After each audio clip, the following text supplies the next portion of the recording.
नमो नारायण, जय महाकाल, जय मां बगलामुखी। सभी मेरे दर्शकों का बहुत बहुत स्वागत है और मैं आशा करता हूं आप सभी लोग स्वस्थ होंगे। किसी कारणवश से मेरी वीडियो कुछ दिनों से 2-3 दिनों से नहीं बन पा रही थी और कार्य की व्यवस्था होने के कारण मैं थोड़ा सा व्यस्त था। और अभी मैं आपके सामने एक नए टॉपिक के साथ हाजिर हूं और आज का विषय है, देखिए, पूजा में जो आपका दीपक प्रयोग होता है, जो आपके साधना के समय दीपक प्रयोग होता है, उसमें विभिन्न विभिन्न प्रकार की आकृतियां बनती हैं।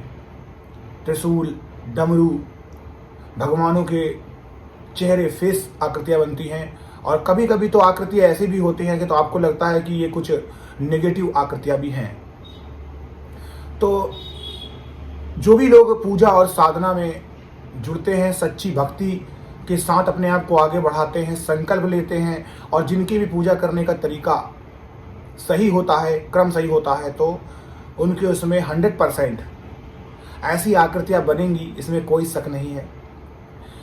भगवान आपके भाव के भूखे हैं और अगर सच्चे मन से आप ज़्यादा कोई नियम को नहीं अपनाते हैं और फिर भी आपका भाव अच्छा है, तो भी ये आकृतियां बन जाती हैं। और ये आकृतियां केवल घी के दीपक में या फिर सरसों के दीपक तक ही सीमित नहीं है। भाव अगर आपके अच्छे हैं तो कठौती में भी गंगा हो सकती है। बिल्कुल उसी तरीके से जो ये दोहा अपने आप को चरितार्थ करता है, ये रियल लाइफ में भी होता है। जब भी आप पूजा साधना करते हैं तो भाव अगर आपके अच्छे हैं तो दिए में आकृति 100% बनेगी। आकृति का मतलब यही होता है कि आपके भाव अच्छे हैं, आपकी पूजा पाठ सही दिशा की ओर बढ़ रही है, भगवान का आशीष आपके ऊपर है। मैंने अपने पहले के कई वीडियो में बोला हुआ है कि इंसान जो होता है वो खुद में भी भगवान है, लेकिन उसके जो बुरे कर्म होते हैं उसके अंदर के उस शैतानी तत्व को जगा देते हैं और जो देवत्व तत्व होता है वो घट जाता है, या कह सकते हैं कि शैतानी तत्व आपके देवत्व तत्व में हावी हो जाता है। मैंने पहले आपसे कई बार ये बोला है और अगली पिछली की अगर आप वीडियो देखते हैं उसमें भी मैंने कहा है कि आपके शरीर के अंदर भूत भी हैं, भगवान भी हैं, दोनों तत्व होते हैं। आपके अपने एक्शंस यानी आपके जो कर्मा होते हैं, जो आप काम करते हैं, उसके हिसाब से ही आप अपने तत्व को बढ़ाते और घटाते हैं।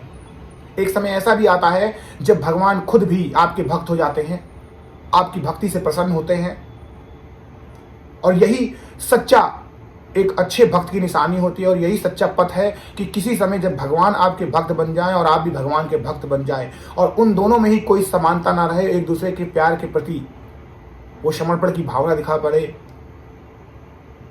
वो इच्छा दिखाई पड़े जो आपके अंदर दिख रही है। और आप में से कई लोग यही चाहते हैं कि भगवान उनको बस किसी तरीके से याद कर ले। तो अगर आपकी भक्ति सच्ची है तो आपकी दिए में आकृति बनती है। और मुझे बहुत सारे ऐसे डीएम आते हैं कि मेरे दिए में इस प्रकार की आकृति बनी। आपको मैं अभी का ही हाल का ही एक किस्सा सुनाता हूँ। ये बात केवल 1 हफ्ते की है। मेरे एक फ्रेंड है, अब उन फ्रेंड ने, बाहर के ही फ्रेंड हैं, अब्रॉड के हैं, फॉरेन के हैं, उन्होंने पूजा साधना में मुझसे दीक्षा ली थी, आगे बढ़ रहे थे। और उसके बाद होता क्या है कि पूजा साधना के लिए वो अपने घर से, उनके घर के बाहर कुछ फूल लगते हैं तो वो फूलों को तोड़ लेते हैं, अपने बैग में रख लेते हैं और उसके बाद जब वो घर पहुंचते हैं वो बैग से फूल गायब हो जाते हैं। बैग से फूल गायब हो जाते हैं। उसके बाद होता क्या है कि जब वो फूल गायब हो जाते हैं तो अपने बैग में वो सर्च करते हैं, वहाँ नहीं मिलता। बैग के अंदर कोई भी किसी प्रकार का होल नहीं है, छेद नहीं है, चेन नहीं खुली है और इसमें से जो फूल थे वो गायब हो चुके हैं। अब इसमें 2 बातें आती हैं। कुछ लोग इसे बोलेंगे ये चमत्कार है, कुछ लोग बोलेंगे कि ये नेगेटिव शक्ति का कमाल है। तो भाव अलग अलग हैं, आप किस रूप में देखते हैं ये आपके ऊपर है। तो उसी प्रकार दिए में भी जो आकृति बनती है वो आपके भाव के ऊपर ही है, वो आपके विश्वास के ऊपर। अगर आप विश्वास करेंगे तो मूर्तियों में भी प्राण है, भगवान है, हर जगह भगवान है, आपके अंदर है।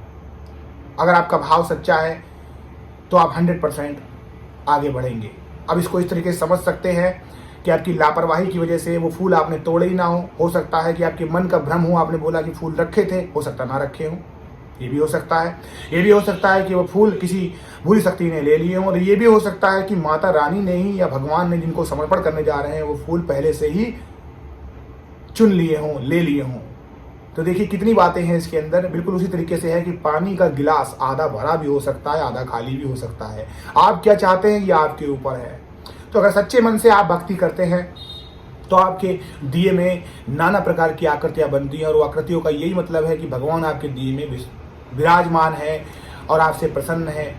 भगवान आपके कई जगहों में विराजमान होते हैं, आपके शरीर के अंदर, आपकी आत्मा के अंदर, आपके मन के अंदर। आप क्या सोचते हैं, भगवान दिए में विराजमान होते हैं, भगवान मंदिरों में पाए जाते हैं। भगवान कहाँ पाए जाते हैं यह आपके ऊपर है।